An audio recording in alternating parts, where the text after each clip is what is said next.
Ahoj, jsem Kristýna Frejová a nedávno mi vyšel už 5. román Syndraka. Přečtu vám z něj úplně první kapitolu a jenom dodám, že jsem se inspirovala příběhem Vlada III. Drákuly.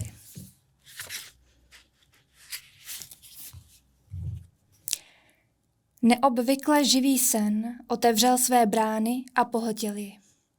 Mara nejprve myslela, že neusne. Bála se útrop lodi, plavící se pod uherskou vlajkou, pobytu v jejím mlačném břiše.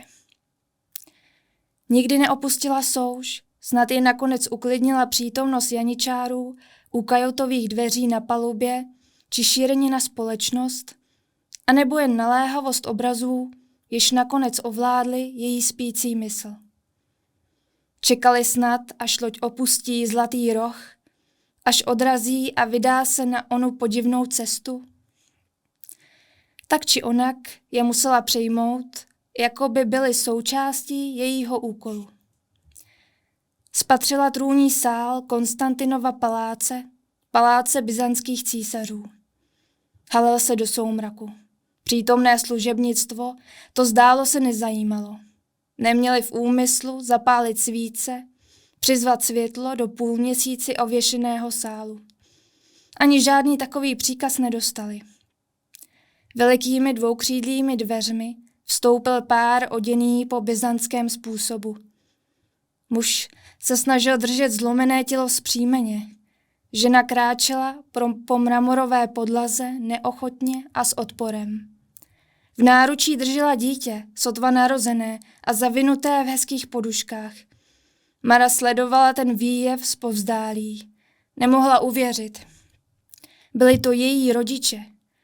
Chtěla se k nim rozběhnout. Neviděla je několik let od okamžiku, kdy se stala součástí sultánova harému. Nedokázala se ale pohnout z místa. Dvojici s dítětem obklopili sultánovi pašové. Vytvořili uličku, kterou návštěvníci museli projít. Mara zaznamenala pohyb na Konstantinově trůnu. Krev její krve. Věděla dobře, že je s pošlapaným rodem posledních římských císařů spřízněná. Zapamatovala si to z matčina vyprávění, ještě když byla malá. Na trůnu už ale neseděl Konstantin XI. S drobným šelestem zakrvácených a zaprášených šatů, s kožešinovou čepicí na hlavě se stoupil k poraženým Řekům sám Mehmed II. Fátih. I jeho tvář Mara poznala. Mařina matka o krok ustoupila. Její muž na nic nečekal. Nemohl si dovolit další ponížení. Vyrval jí dítě z náručí, poklekl a novorozeně zdvihl do výšky. Jako by dítě bylo darem, obětinou namísto nějaké krásné vyřezávané truhlice plné zlata. Ale Mařin otec neměl zlato. Dal ho svému císaři na žolt pro Justiniányho. Mara pochopila, na co se dívá. To dítě byla ona. Zrovna tak, či nějak podobně, museli přijít její rodiče za Fátihem dobyvatelem, pokořitelem jejich města. Přišli s jediným darem, který mu mohli nabídnout. Darem natolik velkorysým, natolik zásadním, aby obměkčil i muslimského uchvatitele. Mehmed chtěl dítě přijmout. Chtěl ho přivinout ke své hrudi, chráněné zdobenou kůží. Nestihl se ho však ani dotknout. Nad jeho hlavou se zablískl meč těžký a obouručný. Ten, kdo ho držel, srazil sultánovi hlavu jediným mocným pohybem. Mara nedokázala pochopit, kde se vzal. Neviděla mu do tváře.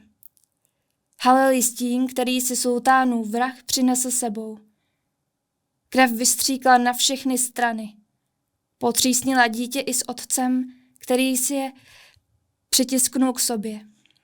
Matka začala křičet. Janičáři stojící u dveří se rozeběhli vladaře pomstít. I je stěl cizinec jediným máchnutím. Bylo to vůbec možné? Vrátil se snad Justiniány ze záhrobí, aby vzal Fátihovi hlavu a odnesl ji do pekla? Co ji to jen napadlo? S Mehmedem si rozuměla. Měl ji rád a ona jeho. Vzájemně si důvěřovali. Minulost odnesl čas. Dokonce, i když sledovala tu scénu, nemohla než se mu obdivovat, milovat ho. Avšak když spatřila, jak se jeho hlava oddělila od těla, nic se nesevřelo, nic nebolelo. Byl mrtev a ona necítila nic. Kam se vytratila její láska? Byla vůbec někdy nějaká? Na další úvahy neměla čas. Cizí muž probodl nebo stěl všechny Mehmedovy úředníky, jednoho po druhém, ani Zaganos paša se neubránil. Vrah obešel její rodiče a blížil se k ní.